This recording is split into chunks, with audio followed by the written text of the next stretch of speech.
What's up, everybody? Welcome back to the Moderately Educated News Network. I am joined by my lovely co-host, Mr. Xavier Dukes Xavier. Now, guys, just want to apologize. We obviously had a bye week last week. Your boy's on vacation, had to hit the cruise on the boat, didn't buy the Wi-Fi. So it is what it is, guys. But we are back here standing on business.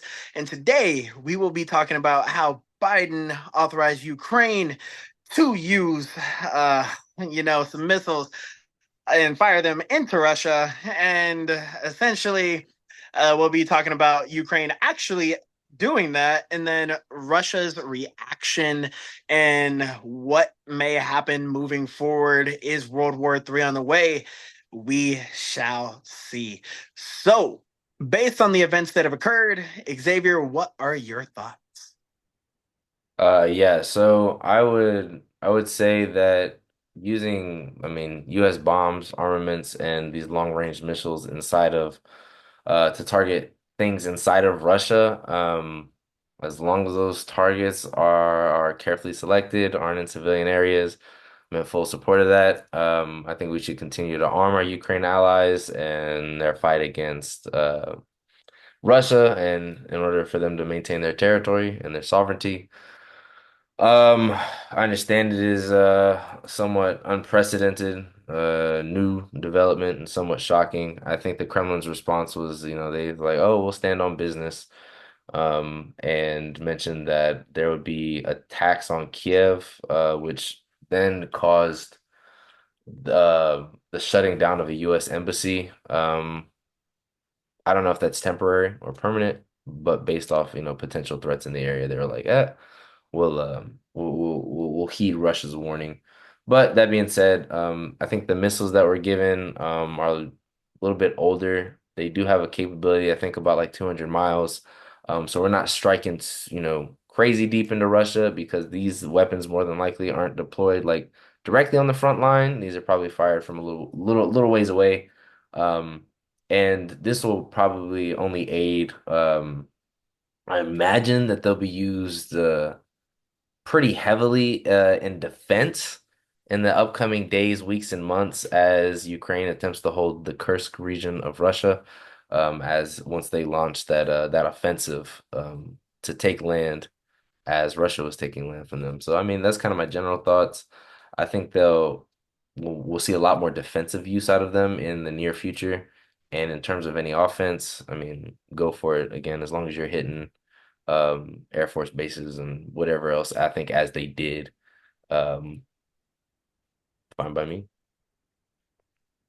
Okay, and what do you think about Putin, Kremlin, everybody saying like, look, if you keep helping them out, we have nukes, we will blow you to absolute hell, basically. I mean, he authored or altered his nuclear doctrine, or so I've heard. Didn't look into that at all. But yeah, alterations to the nuclear doctrine that allows him to essentially take off the gloves first. Um, we would have, ample time to prepare. Whatever reaction they took would obviously be followed up, and we'd just be looking at like complete annihilation. I don't think the threat of nuclear warfare and who was, I think it was George Bush's line of MAD. It was mutually assured destruction. Sure, So destruction. Yeah. I don't think you can talk a big talk. I don't think nuclear weapons, at least on a large scale, unless we're talking like, suitcase nukes, where I'm not seeing that really getting whipped out anytime soon.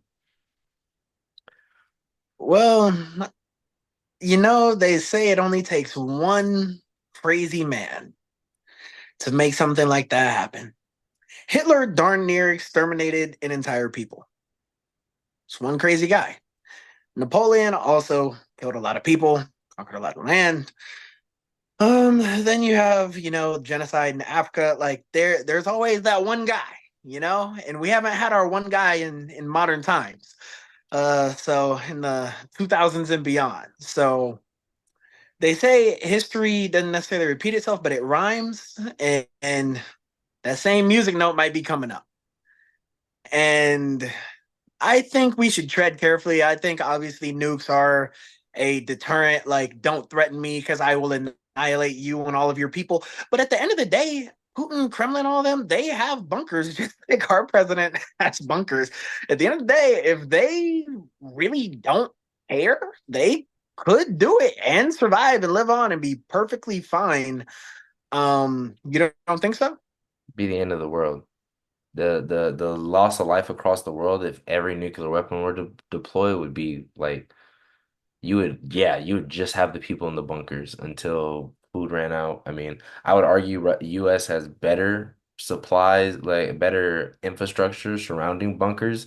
It would be more than likely my guess. But that being said, nah, man, that's I because when you say we're overdue for something, and let's say this, he's the one to do it. The alternative is, oh, he has a nuke. We just gotta let him do what he wants, I guess. When does it stop? Oh, they sent Russia. They took over New York, but he has a nuke. Can't do it. He'll fuck us up. At what point do we Nobody say you has gotta put your dared to foot come on down for US him? soil, though. It doesn't matter. But the principle of what I'm I saying, understand. the principle of what I'm saying is at what point do you oppose them? And I feel the appropriate point to oppose them is guess what? When they're not at our back door or front door or wherever the hell, they're violating rights and sovereignty and all that good. Somewhere else. Let that be somebody somewhere else's problem where we kind of, we're nudging them like, hey, we'll help you guys solve this. That way it doesn't continue to, affect us and the world. But nah, man, yeah, yeah. The famine caused by, I mean, great. Putin lives and he lives in a bunker for the next 20 years until he dies of old age. What kind of fucking life is that? Just because he stood on business and proved the point? I mean, like, no, when you say, Old men can procreate. You only need one Adam and one Eve, man. yeah, no, I hear you. That's a big ask though. Like complete and total like nuclear exchange just doesn't sound reasonable. Doesn't sound right. Doesn't sound, no, no. I just don't see it. Well, my question for you, why do you think Biden decided to do this now? Do you think there's a little bit of air of sabotage in terms of passing off the next administration? Like, why now? Why wait until this specific time frame to go ahead and give this approval right before he's about to leave office? Well, a couple What's of the game plan? reasons. We approved a certain amount of spending and aid to go to Ukraine. I think this is like our last $6 billion to be sent over, which was like approved, and we're like, yep, we're shipping it. So it's likely part of that for one. For two, this arguably gives any future deal brokerage, that's an extra term to put on the table. Hey, we have things that can mess up your country internally. Is that we're not just at the borders anymore. If you want, we can stop this now, or we can continue to use these. Like it's I don't necessarily think it's sabotage. I don't Biden has stated, has been pretty cordial with Trump, invited him over. They chatted for 2 hours, I conceded. feel like Biden voted for him, bro. Jill Yo, too. She was wearing red.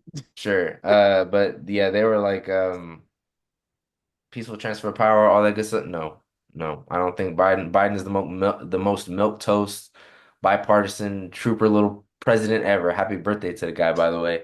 No, I don't think he harbors enough hate or resentment in his heart to screw over an administration or the American people that way. Fair enough. He did harbor enough hate in his heart to screw over Kamala, though. I'm not gonna lie. This man sabotaged her freaking campaign for sure. But yeah, Elaborate on no, that. I mean, huh? In what way?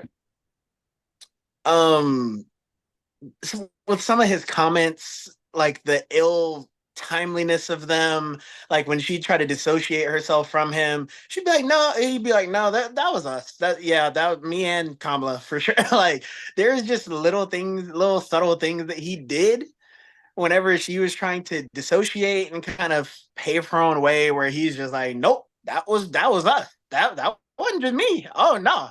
Oh yeah, she told me that. Like, it's like when you do that to somebody, it's like, yes, you are low key throwing shade. And there was like several reports that came out that said that Jill and Joe were kind of mad about Joe being pushed out, basically being forced to be pushed out because he said he didn't want to necessarily, um, you know, quit. He wanted to still run. He literally said that, and then a couple days later, it's like, oh no, old man, you got to go. So I mean, yeah, I could see somebody being pretty mad about that. And I mean, historically speaking, he is the only one that has beaten Trump, and Trump apparently dog walks women in elections. Yeah, But I don't think he intentionally sabotaged Kamala's campaign. I think there were larger pressing issues that America was facing, and they saw Trump as the answer to that more so. And then, I'm sure, do those things positively impact Kamala? Probably not, but I largely don't. I would not take it to the level of saboteur that no that caused any statistically different outcome. So. Just like his MAGA people are trash comment. Don't think that that affected. I feel like at that point in the election cycle, most people know who you're voting for anyway. There's really not that many undecideds. So, yep. fair point. And yeah, man, I don't know. Overall, I just feel like we're playing with fire, but you did make some really good key points that it's like, hey, that is a negotiation tactic for a ceasefire potentially in the near future, hopefully. We have stuff that can blow you guys up. Obviously, y'all have bigger stuff that can blow us up, but we got America on our side. So let's end the BS. And yeah, I kind of like that. And I just have concerns if, Russia and China kind of team up, two superpowers, this pure manpower that China has behind it would be kind of concerning, especially with their technological advancements kind of, I don't want to say necessarily matching, but paralleling and in some cases superseding ours. Um, yeah, it's just interesting to see. I don't necessarily think anybody wants to be blown to smithereens by nukes. So, like you said, like Bush said, mad mutually assured destruction is something that always exists. But yeah, Highly man, unlikely. Yeah. huh? I Just said it's takes me highly unlikely. I think we'd more likely see a ground invasion of the United States before we saw nukes get deployed. So, really. yeah, that's how comfortable I feel with nukes not being on the table. Just saying, you're dealing with the countries that have the two largest nuclear armaments. I don't know why the hell we start a pissing contest with each other. I just don't see that as I mean, smart. that's been going on since the freaking Cold War. Exactly, and we're still here. So, um, I want to hear your thoughts about the fact that we supposedly have 10,000 North Koreans in Russia now. You familiar with this? Uh, are you talking about? Okay, elaborate just a little bit. Just a little bit. Yeah, so I want to say it was earlier this week or last week or something like that about 10,000 North Korean troops were deployed to Russia to help in the fight against Ukraine. You familiar with this? There's a I funny remember article that was seeing an article released. about it, but I didn't read it. Yeah, there's an article that came out. Don't know how true this is, but jokingly mentioned the fact that a lot of North Korean soldiers, because they're not subject to like firewall and things of that nature, got access to like some unfiltered internet content and became porn addicts for their short stint in Russia.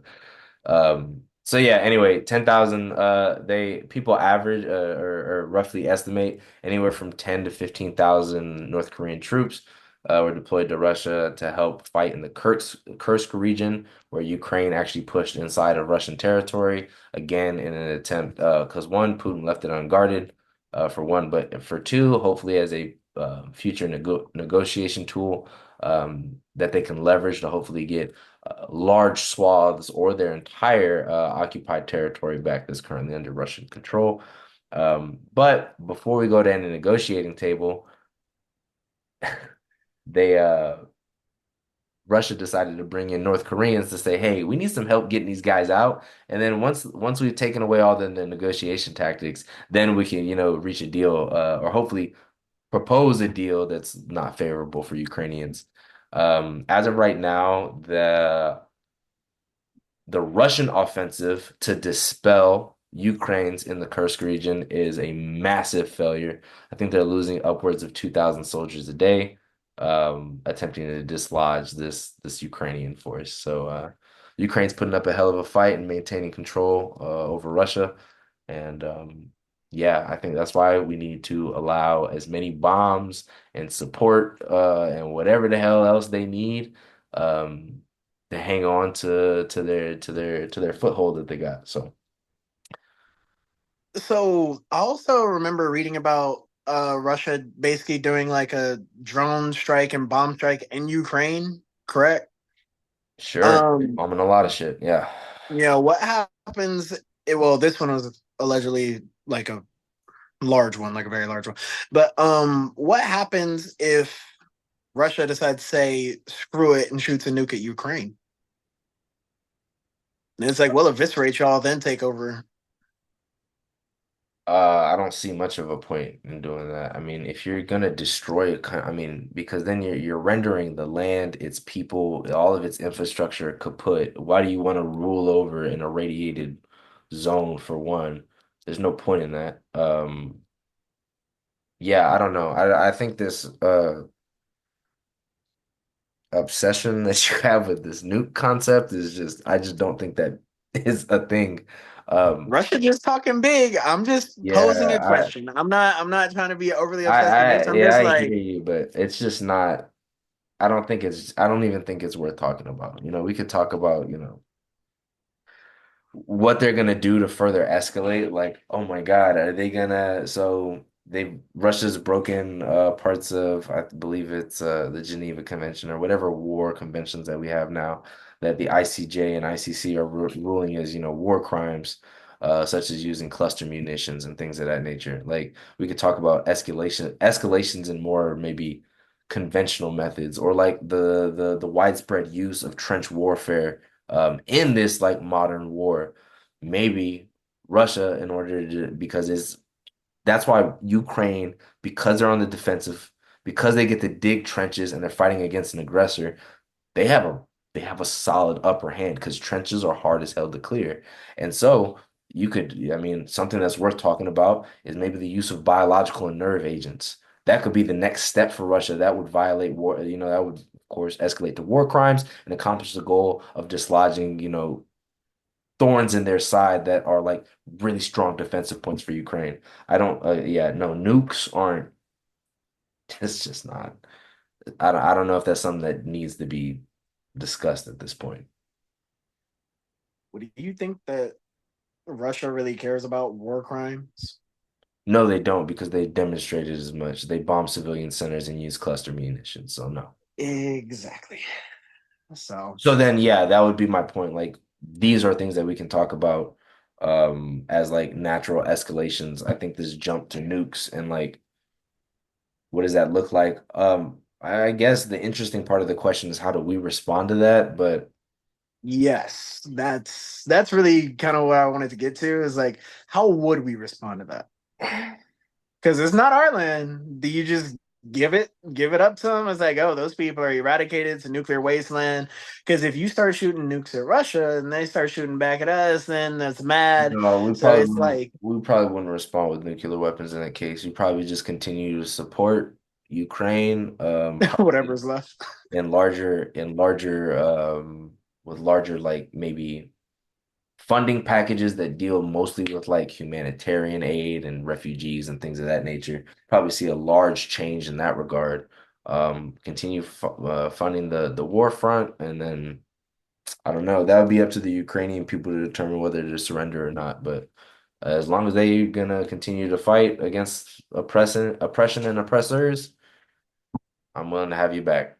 Take my tax dollars. Take them all. When do you pull in the other nations though What other to nations? support like all other nations that we're allied with? When do you pull them in to offer more support if something like that were to happen? Like if we hypothetically, like, Japan is like a very solid, well-known country. If we at one point bombed freaking Hiroshima and Nagasaki, right? Who's to say Russia won't bomb friggin' like, and we're talking like with big bombs. It don't necessarily got to be nukes, but it's not going to be hydrogen bombs necessarily, but something maybe in between. It's like, who's to say they wouldn't do something like that to Ukraine? Like, if we could do something like that to Japan, like, Well, I think you're it's talking not. about. two different things. Like you're talking about the very first like concept of like this was before we had war conventions, and then now we're sitting there like, holy shit, this stuff is like really bad. We need to like not. We need to put rules in place to not do this again. Um, you have that versus like modern day. Yeah, it's a possibility, but I don't know, man. It's something that's you're occurring almost 80 to 100 years apart and think that we're gonna operate under similar conduct. I don't think that that's makes sense. I mean, you always have rule breakers, right? I mean, freaking Hitler was exterminating and eradicating people. I mean, we could say there was obviously a world war that spawned because of it, but it's like how many people did he freaking kill before like he actually got stopped? And he didn't even technically get stopped as he killed himself. So it's like, He got yeah. stopped. I mean, yeah, but he's Why still did he off kill the jump. himself? It's because he was going to get Because it was fucked up by over, those but GIs. how He was many going to get people fucked up by the died Russians. before that though? Yeah, because we had But how many people to disassemble an entire military force before we made it to the concentration camps that we didn't even know existed.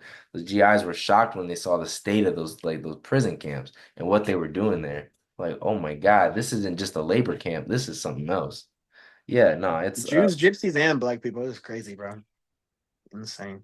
yeah, they're rule breakers, but it doesn't matter. I don't know. Yeah, they just because there are people that break the rules doesn't mean, I don't know, that we shouldn't have them. So, yeah. But And yeah, it's interesting, right? Because we let other stuff slide, right? Like, for example, and I'm gonna just say this like as the last point because I know we've been gone for a while, but with and welcome back, guys. Obviously, this is a longer welcome back video with a little bit of banter, little bit back and forth, little long-winded talk, but I hope you guys are enjoying. Make sure to leave comments and likes and all that good stuff. But last point for me. So whenever I believe in North Korea, Kim Jong Un or whatever, he after they had like some sort of hurricane or something, they had some weather issue hit and it was underestimated by like officials over there. And then he killed like friggin' 6,000 like officials because of that. Like, and we just let that rock. Like, why do we not intervene in things like that? Like, do we not think it's feasible to take out a dictator like that and then try no, to establish some sort of no. Uh, constitutional republic or democracy? no, because there has to be an infrastructure for it. The problem with just killing like dictators is unless there's a rebellion already active in a country and dissent there, and a party that is willing to take over and establish democratic infrastructure, there's no point in killing them. You could, I Because mean, then just somebody else matters. exactly. So unless we start seeing protests in the street in North Korea where there's an obvious call for like democracy, and then we're like, let's nudge this over the tipping point, make it easy for people, and we decided to go kill somebody. Um, that's more feasible versus just yeah. And then I don't know. There's a certain scale of things, right? Like let's be honest, we weren't in World War II. We weren't in World War One until guess what? We got dragged into it. We were chilling. We were an arms dealer. We've always been an arms dealer.